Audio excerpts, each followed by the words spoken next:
Ici à Kigali, comme vous le voyez, la pluie est au rendez-vous en cette fin de conférence ministérielle de la francophonie entre huis clos, échanges bilatéral.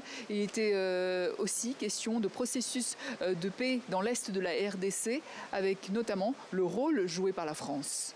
Nous sommes évidemment en soutien de la paix, mais aussi en soutien de l'accès de l'aide humanitaire d'urgence, notamment dans la région des Grands Lacs. Vous savez qu'aujourd'hui, vous avez 28 millions de personnes qui sont dans une insécurité alimentaire aiguë. Donc la France a tenu en marge du sommet de Paris pour la paix en novembre, il y a à peine quelques semaines, un sommet, une conférence aussi sur la région des Grands Lacs.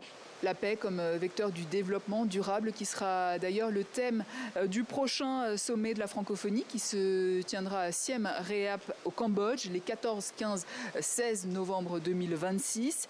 Et puis l'autre enjeu de cette conférence, c'est l'éventuel troisième mandat de la secrétaire générale de l'OIF, Louise Mushikiwabo, qui a répondu avec humour à la question que j'avais posée en conférence de presse. N'écourtez pas mon mandat, j'ai encore un an. Un peu plus d'un an. Mon contrat expire le 31 décembre 2026. J'ai été sollicitée par plusieurs pays qui me demandent de considérer à me représenter.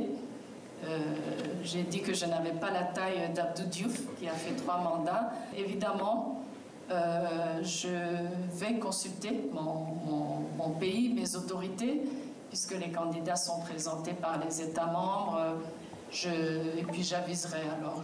Cette 46e conférence ministérielle de la francophonie referme donc un cycle pour en ouvrir un autre. À un moment, la francophonie réfléchit très clairement à son avenir dans un monde plus instable, plus fragmenté, et cherche à retrouver du poids, de la cohérence et de l'influence face aux crises politiques, sécuritaires et sociales qui touchent ses différents membres.